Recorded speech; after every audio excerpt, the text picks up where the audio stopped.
Just first, hello and thank you for joining us and welcome to this risk readiness webinar. I'm Ann Adams from Risk Management Association. We're happy to provide this insightful information. If you're not a member of RMA, please do explore RMA at rmahq.org to learn all that we have to offer. Today's webinar is the latest installment of Credit Trends in Commercial Lending. It's presented by Tom Cronin from AFS. Thank you, Tom, as always. During the presentation, if you have a question, please do submit using the Q&A feature at the bottom of your Zoom screen, and we'll address as many questions as we can at the end of the presentation. Thank you, and at this time, I'll turn it over to Tom. Well, thanks, Ann, and thanks everyone for joining us today, after Memorial Day weekend. Today, we have the April 2024 data, and there are some interesting results. But as we get going, though, I wanted to make quick disclaimers, and I forget to do this, so I wrote it down finally to make sure I did it.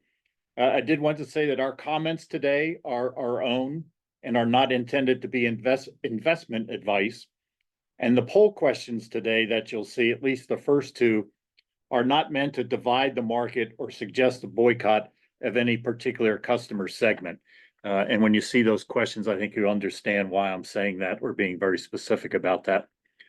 So the source of our data today is the RMA Credit Risk Navigator powered by AFS.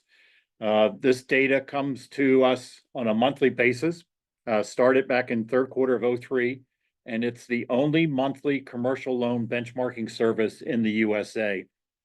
And as I mentioned, banks submit data to us and receive results back via our dashboard, which I'm going to show here because we had a question about how you can get data from this. So at the end of last month's webcast, there was a question in the survey saying, can you export this data to Excel? And the answer to that is yes. And I just wanted to show people how to do that. So there's on this big chart, so I'm on the executive summary, non-accruing trend. You can see on the big chart in the upper right, if I just hover here, you see the three dots that say more options. All you have to do is click on that, say export data. It'll give you a choice of what you want to do. For my machine, this is the only thing I can do. So I hit export. And then it shows you that the export was successful. I have some restrictions on my machine as to what I can download. So I have to come back and do it one more time. So let me do that. And you'll see the download hit. And then I just click on the non-accruing trend. You see the Excel pop up.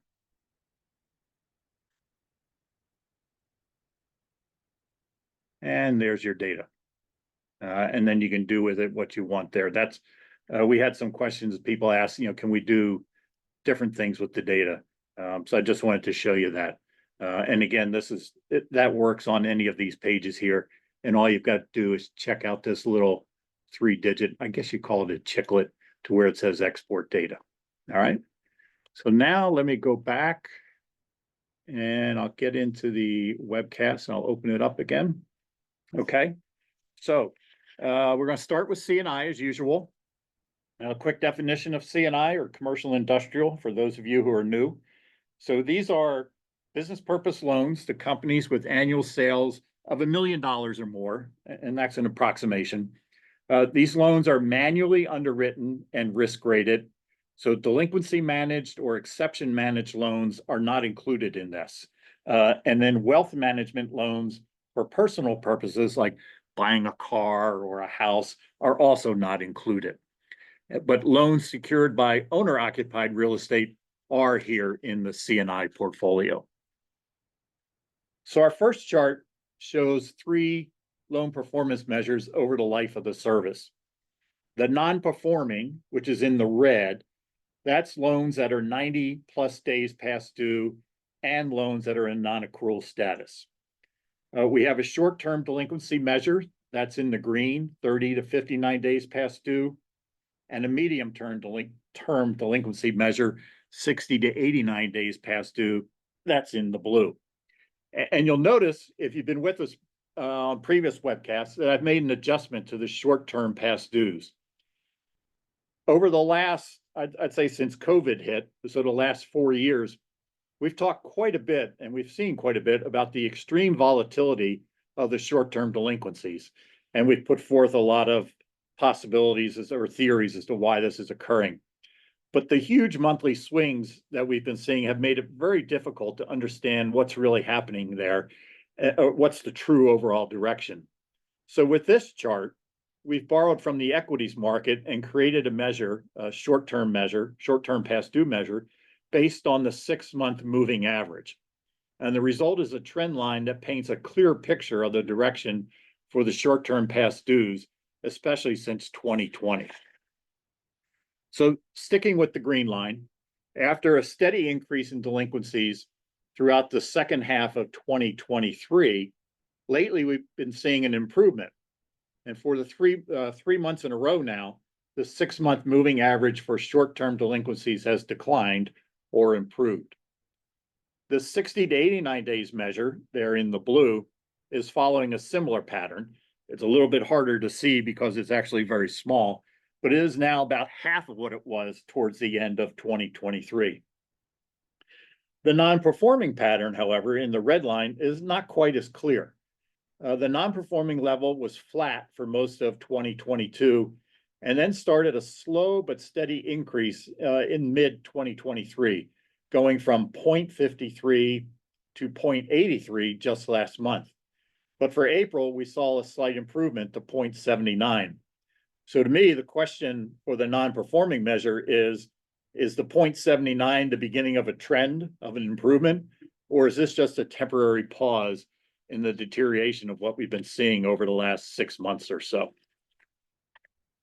So we want to take a look a little further at some industry level detail, but before we do that, we want to launch our first poll. So Anne, if you could open up that poll. Yep.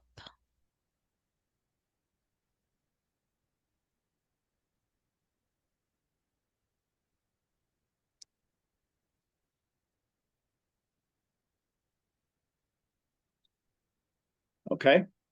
And again, this is not, as I said in the disclaimer, this is not intended to boycott any particular industries. This is just purely educational knowledge for us. So is your bank limiting loans to any of the following industries?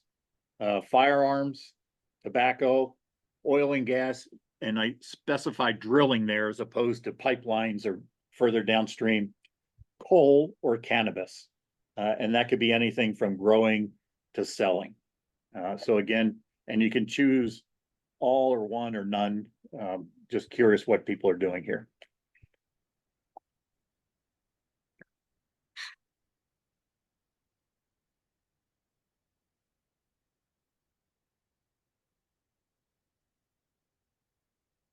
Okay, we'll just give it a few more seconds for any final responses.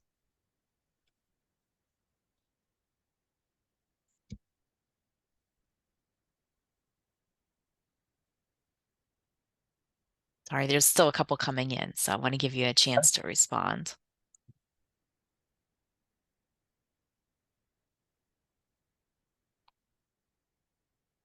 Okay, great. Thank you.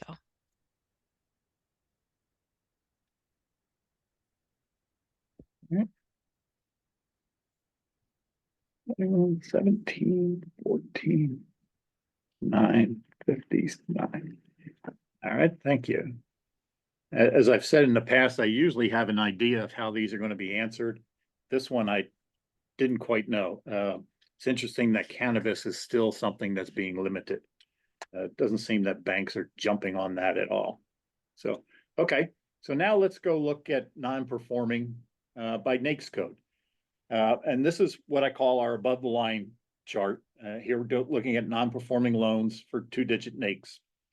And in Credit Risk Navigator, we can show data all the way down to the 6-digit level, but we're just going to stay at the 2-digit level for now. 6-digit would get a little busy. And on this chart, we have a column for every 2-digit NAICS that represents that sector's percent non-performing. And the horizontal line is the overall market average for April of 2024. So anything above the line is performing worse than average. Anything below the line is better than average. And our CRN banks have used this chart quite frequently to identify sectors to avoid, those probably being above the line, or to grow, primarily those below the line. So a couple of comments here, and I'm going to focus primarily on the above the line sectors. The highest is ag, by far, obviously, over 4%. And almost 100% of that is now tree nut farming. In the past, we saw a lot of cows or cattle, primarily related to the drought that had been going on in the Midwest, I'd say over the last 2 or 3 years. But those loans are now either rolled off or have changed back to performing. So this is almost all tree nut farming. And there are 6 other sectors that are at or above 1.5% that I wanted to mention and give you a little further detail. So 31 manufacturing is above 1.5%, and that's primarily for breweries and wineries. 32 manufacturing, primarily plastic manufacturing. 45 retail is sporting goods, hobbies, and bookstores. And if you notice between the breweries and this one, these are all consumer discretionary that we've been anticipating would have problems with high interest rates and inflation. The other couple others that are high, 54 professional. The problems there are with consulting companies and computer design companies, somewhat surprisingly. 56 administrative, issues with security, business support, and employment services. And then I'm going to come back over to the left side to construction. That's actually 1.47, so I thought that was kind of close enough. And what you're finding there are problems with specialty trade contractors, primarily drywall, foundation, and exterior finishing. Again, I thought that was a little weird, but then you start thinking about we're just not building as many houses as we used to. And so those industries, are suffering a little bit, in addition to having high labor costs. So next I did not mention 62 healthcare here, but I'm going to go into that here on the next couple of pages. We showed you this we debuted this type of chart last month. I call this the rainbow chart. And since the reaction to it was extremely positive, we're going to be bringing it back and plan to include these rainbow looks as a regular feature of this webcast. And I'm going to be calling this section the Industry in Focus section. So a quick reminder of how to read this chart. To create this, we go back to the third quarter of 2003, the beginning of CRN, and we track the individual non-performing history for a given sector, or in this case, the subsector, since it's 3 digits. And we split those results into quartiles. The best quartile is in the green, the worst quartile is in the red, and the middle 2 quartiles are in the yellow. Here we have the rainbow chart for 621 ambulatory healthcare services, which are doctors, labs, things like that.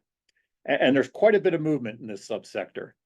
You saw the best performance starting on the left right before the recession. Surprisingly, 621 saw very little impact during the initial stages of COVID, but lately the performance has deteriorated. It improved early in 2024, but now it's back up again in the red. And we mentioned this, I think, in the last webcast. What we're hearing is that you're seeing staff shortages really impacting particularly doctors' offices, and they're just not being able to get enough people to staff to help in order to generate income. The next one is subsector, is the quartile chart for hospitals. So you see early on, again, going left to right, significant recession impact. Post-recession, period of recovery, and as a matter of fact, in the 2016, 2018 range, it was doing okay. And then even before COVID, it started to slip a little bit. But then the initial round of COVID and recovery period, it was actually doing pretty well. But now it's gone back up into the red, and definitely heading in the wrong direction. And what we're hearing here is particularly with rural hospitals or hospitals that rely a lot on Medicare, I hope I got that one right, are the reimbursements are not keeping up with the increased costs. So that there's a lot of net profit decline for hospitals. The third subsector is nursing and residential care facilities. Recession impact, same as the other two, big jumps there. Then a recovery and a decent performance until 2018. And then even before COVID, the nursing homes started to slip a little bit. And of course, I think we're all aware of what was happening in nursing homes as COVID hit. And many of our elderly people were dying at a high rate. It seemed to be, as you could see, stay in the yellow there for a while, but now has slowly and surely climbed back up into the red. Again, with the impact of inflation and staffing labor costs. So here's the last quartile for this, or a quartile chart for this. So this is social assistance. Again, the recession impact, but the main difference here is it looks like COVID had a very mild impact on this subsector. And while it's slipping a little bit now, it still appears to be the best performing subsector within health. So these four charts, I think, are a good example of how having data at all the NAICS levels makes it easier for banks to make decisions, such as lending limits on subsector levels. And this is available when people join the Credit Risk Navigator service. So one last performance chart. This is our above the line chart by region. And you can easily see the non-performing level for the South is higher than any other region. And there are a number of industries, pardon me, within the South that are performing poorly. 32 manufacturing is about 3% non-performing. 56 admin is a little less than 3. Same with 33 manufacturing, it's coming in at 2.7. And then 62 healthcare is 2.5% non-performing in the South. So some of the industries we just talked about are having issues in the South. Okay. So now we're going to move on to credit quality. And when a bank joins CRN, we map their native borrower risk ratings to the RMA 10-point scale. And on that scale, borrowers rated 1 through 6 are also referred to as being pass. 7 is special mention, 8 is substandard, 9 is doubtful, and 10 is loss. 8, 9, and 10 are commonly referred to as being classified, which you see here in the red. If you add 7s to the classifieds, you get criticized. And with this chart, we've gone one further, pardon me, from criticized and classifieds. Our risk migration work has shown that a large percentage of the 6s, which are low pass, migrate downward to the criticized classified category, especially in periods of economic stress or uncertainty. So we've added low pass to criticized, and we call this entire bucket distressed. So this is the CRN distressed portfolio. And you can see that the CRN, the distress level was close to 50% at the height of the recession. But just before COVID, we'd reached a service low, or at that time, a service low of almost 20%. COVID closures pushed the level up to about 35%. And then coming out of COVID, we hit another service low at the beginning of 2023, actually in January of 23, where we dipped below 20% for a month. But since then, the overall credit quality, as measured by the distress level, has steadily risen and is now approaching 30%. This is in reaction to high inflation, high interest rates, and geopolitical issues. And we're up again for April 2024. And you can see that we're getting close again to the COVID era level. So here's another above the line chart. This is for distress ratios by industry. And I'd mentioned in the email that I'd sent out in my LinkedIn invitations that we take a look at what sectors have the worst credit quality. So again, the horizontal line represents the overall average, and there's a column for each 2-digit NAICS code with each sector's percent distressed. Any column that is above the line indicates credit quality that is worse than the average industry sector. And there are a couple above the line columns, if you would, that stand out. And these are going to be, some of these will be a repeat from what we've been already discussing. 11 agriculture is above the line. 31 manufacturing is the worst. 45 retail is also up high. And I'd suggest when you get a copy of this PowerPoint or PDF, that you take a look at this chart and compare it with what we did with non-performing, and you'll see the commonality between these sectors. Now, I did want to mention one more sector, and it's actually below the line, and that is 52 finance. You see almost there in the middle. It's at about 18%. So it's the third best performing or just credit quality sector for us. And most of the outstandings here are to private equity or private debt funds, which in turn are lending to either highly leveraged or high risk borrowers. And if you read Jamie Dimon's comment, I think it was just yesterday, I saw it in Bloomberg yesterday, I'm not sure exactly where else it was. There's some concern about these. Right now, performance is holding and credit quality is holding for these. But as Mr. Dimon indicated, if rates stay high or the US economy takes a dip, I suspect these borrowers would be negatively impacted. So this is a sector that we're going to keep an eye on and might require some attention going forward. So the last C&I chart, this is the distressed above the line for geography.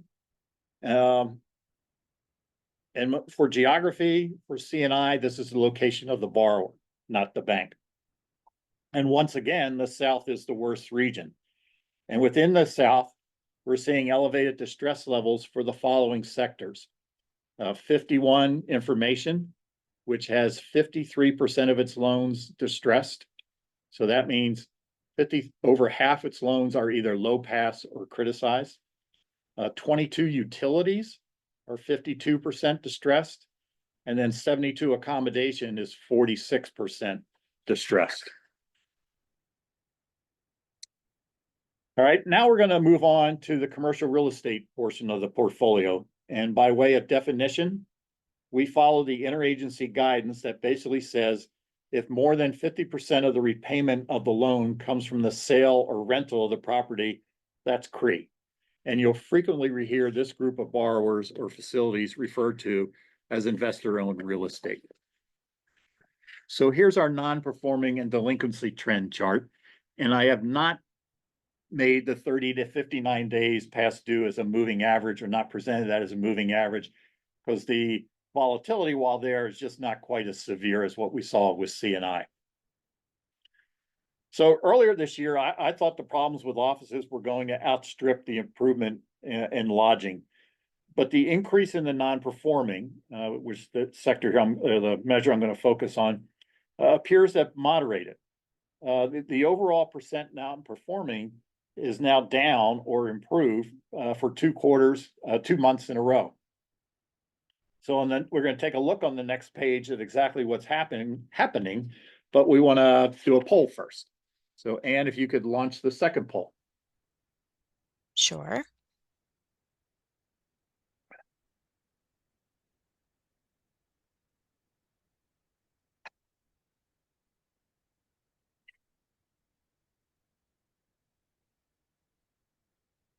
Okay, so this is similar to what you saw in C&I. Is your bank limiting loans to any of the following property types? And we have 6 of the major property types here. So office, multifamily, lodging, industrial, and retail. And once again, this is not intended or meant to divide the market or boycott any particular office or property type. I was just curious as to what's going on. So we'll wait to get your answers for this.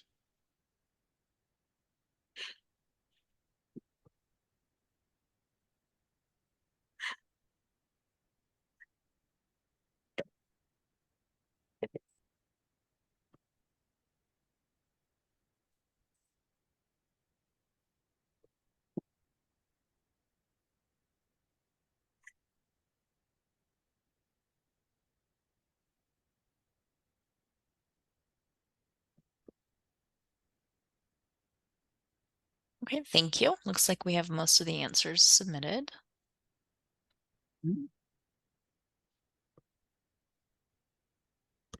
45, 9, 27, 7, 19, 23. Okay, so almost everybody's limiting office, which you would think sounds reasonable. All right, so let's take a look at non-performing by property type. And I'm just going to pick out a couple of these. So office, you see, is the highest, and it continues to worsen, which we expected. Last month, it was 3.8. This month is 4.1% non-performing. Lodging, which at one time had been the worst 2-3 years back, improved slightly from 2.56 to 2.5. So maybe slowing down in improvement. Healthcare actually is better this quarter, or this month, sorry. March was 2.45, it's now 2.35. And retail improved as well. It was 1.1, it's now 0.92%. And here's the rainbow chart for healthcare, commercial real estate healthcare. So these would be properties that are, pardon me, either being sold or rented. You can see the reaction to the recession and then the recovery, where we hit a service low in 2020 of 0.43%. And that following that were 3 years of a sharp decline in performance, as the performance went from 0.43 to almost 4%. But over the past year, it's improved substantially, and we're actually back into the average. But given what we saw with the rainbow charts for NAICS 62 in the C&I portion, I wonder if this latest direction will continue. And similar to what we said, how we'll monitor NAICS 52, we're going to keep an eye on this one as well, to see which way direction this goes. Here's the above the line for CRE non-performing for geography. And you see two areas that are really have really high non-performing levels. The one in the middle, towards the middle, the Northeast, you're seeing substantial problems there for offices, followed by lodging, mixed use, and some retail. And then on the far right, Western Midwest, you're seeing issues there for residential lending, multifamily, and offices as well. So now we'll move on to credit quality for CRE, and we see the same pattern that we saw for C&I. And again, when I say distressed, I'm talking about low pass, special mention, and classified. The CRE performance has moderated, but the CRE credit quality is slumping. And if you can ignore the blip you see there, that's actually July of 2023, so the right side, that little spike. We've seen 19 straight quarters where the percent distressed has increased. So the overall outlook for CRE is not favorable. I don't think that's a surprise to anybody. I just thought it was very interesting that this has been going on for 19 quarters now. That 19 months that people have been concerned about CRE. So distress ratios by property type, again, another bubble line. I think if one of the polls we had taken had asked about credit quality, CRE credit quality, I suspect everybody would have voted that office would have the highest percentage of distressed loans, and it does. No surprise there. The next highest are lodging and healthcare, which we've talked about. To me, the biggest surprises are industrial and multifamily. So industrial is above 40%. And what we're seeing is the slowdown in e-commerce has led to an oversupply of warehouses. Matter of fact, there was an article in one of the CRE journals I get that recently said that their speculative or spec development is basically dried up. Nobody's building anything anymore unless they have tenants already signed. The multifamily number that you see there is right at 40%. And what's happening there is you've had a large number of units come online throughout the last 12 to 18 months. And that's led to a decline in rents, as with all this excess supply, you're having a lot of concessions being made, things like 2 to 3 months free. That's caused net operating income to fall in below the pro forma income numbers.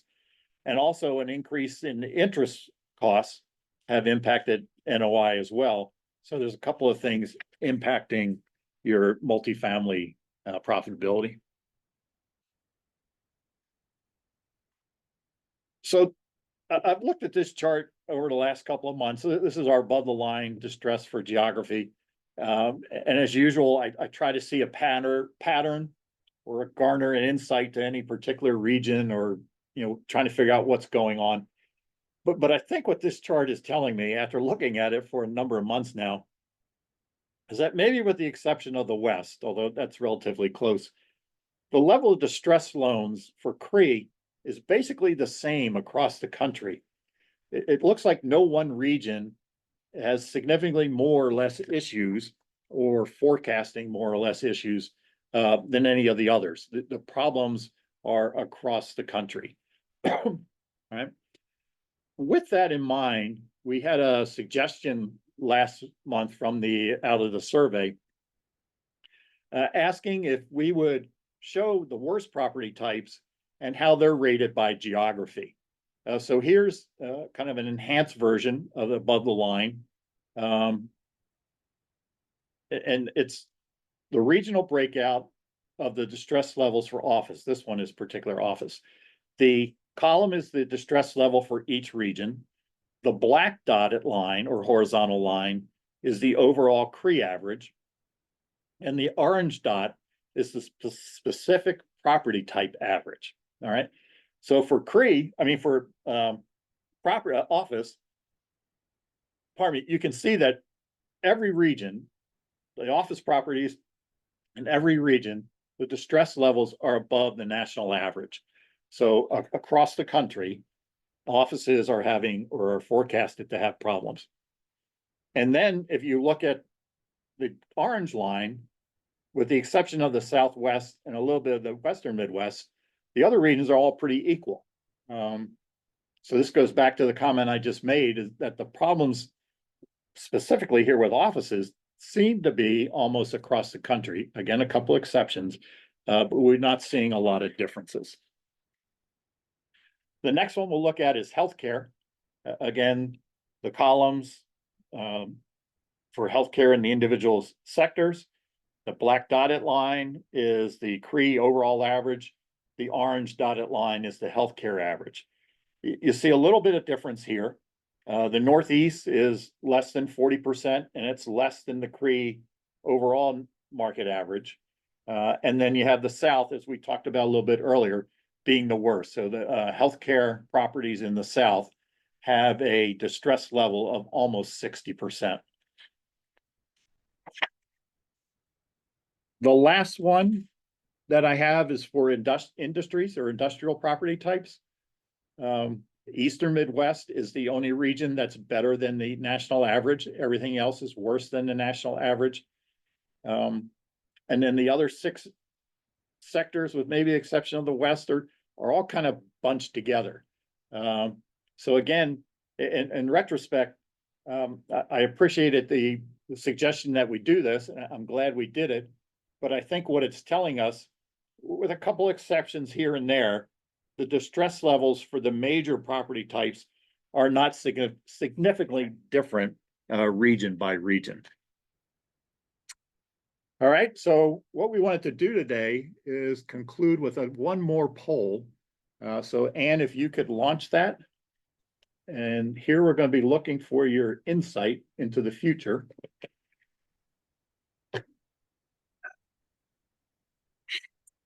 And what we're curious about is how many rate hikes are you expecting in 2024? And you can pick one here. So your choices are none, 1, 2, or 3 or more. And we'll wait a second to see what people have to say about this.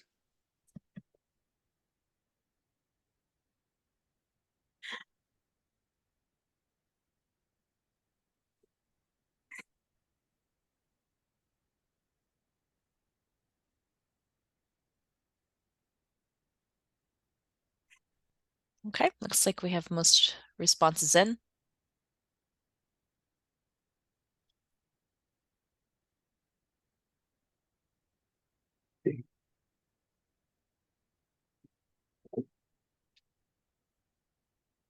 All right, very interesting. So what I'm going to do, even though we don't know that your voting is anonymous, we're going to pull this one back up in January and see who was right and who was wrong. And if you're right, we'll give you a free pass to the next webcast. So, all right. So that's our presentation today. And Ann, I'll turn it back to you and open it up for questions. Yeah, we do have a couple questions. The first question is, does the chart include loans after they have been charged off by a bank? So I think Uh, this is earlier in the presentation, so it's looking back at some of the C&I accruals. so if it has been fully charged off, they are no longer included in this process in what we're showing. They are gone. Okay. The second question is, what number of are breweries and wineries in? So what industry code is that? Is that 31? I think it's 31. Yeah. Let me make sure. Oh. Yes, 31. Okay. And then lastly, regarding the presentation deck, it does go out, but it does go out early next week once we have the final attendee list generated and created. So it'll go out early next week. And I'll give it another minute or two to see if there's any other questions that would come through. Maybe it's me, but this was a bit of an optimistic month. We had a little bit of optimism showing in some of the trends. So well, hopefully it's something we're able to see next month too.